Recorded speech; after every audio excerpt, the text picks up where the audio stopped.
జై తెలంగాణ. జై తెలంగాణ. అందరికీ నమస్కారం.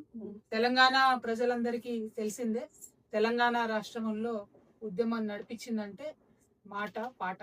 మరి మాట చెప్పినటువంటి అనేక మంది పెద్ద మనుషులు మనకు బాట చూపించినట్టే, పాటతోని అనేక మంది సామాన్య ప్రజలకు ఉద్యమం ఏంటి, ఉద్యమ అవసరం ఏంటి, తెలంగాణ రాష్ట్రం రావడం వల్ల లాభం ఏంటి అనేటటువంటి విషయాలు ఊరున గజ్జగట్టుకొని తిరిగినటువంటి కళాకారులందరూ వినిపిస్తేనే ప్రతి ఊర్లో కూడా ఉద్యమం ఉవ్వెత్తున ఎగిసింది.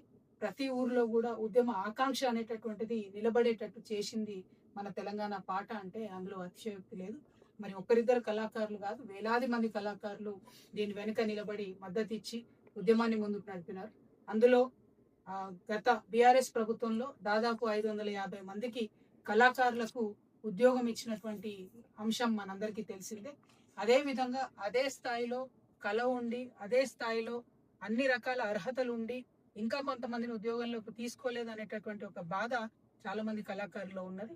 మరి ఇప్పుడు అన్న అనవోజు వెంకటేశం గారి నేతృత్వంలో తెలంగాణ కళాకారులంతా కూడా ఒక ఫోరంగా ఏర్పడి మరి తెలంగాణ కళాకారులకు ఇంకా రావాల్సిన ఉద్యోగాల గురించి పోరాటం చేస్తా ఉన్నారు. ఈ పోరాటానికి తెలంగాణ జాగృతి సంపూర్ణంగా మద్దతిస్తుందని తెలంగాణ రావడంలో ప్రధాన పాత్ర పోషించినటువంటి కళాకారులకు ఖచ్చితంగా మేము అండగా ఉంటాం. కళాకారులకు ఉద్యోగం ఇస్తాం అనేటటువంటి మాట కాంగ్రెస్ పెద్దలు పదే చెప్పడం జరిగింది. చెప్పి 2 సంవత్సరాలుగా అపాయింట్మెంట్ ఇవ్వకుండా ఇబ్బంది పెట్టడం, కళాకారులు అనేటటువంటి కనీస గౌరవం లేకుండా మరి ఎప్పటికప్పుడు ఊకదంపుడు ఉపన్యాసాలు తప్పితే ఉద్యోగాలు ఇవ్వనటువంటి సందర్భాన్ని గమనిస్తున్నాం. కాబట్టి ఇందిరా పార్క్ దగ్గర పెద్ద ఎత్తున మన కళాకారులందరూ కూడా ధర్నా చేయబోతా ఉన్నారు. ఆ ధర్నాలో కూడా జాగృతి పాల్గొంటుంది. ఈ ప్రభుత్వానికి కనువిప్పు కలిగే విధంగా ఆ ధర్నా ఉంటుందని, ఉండే విధంగా కళాకారులము జాగృతి అందరం కూడా ప్రయత్నం చేద్దాం. ప్రభుత్వాన్ని మేల్కొల్పుదాం, ఉద్యోగాలు సాధి.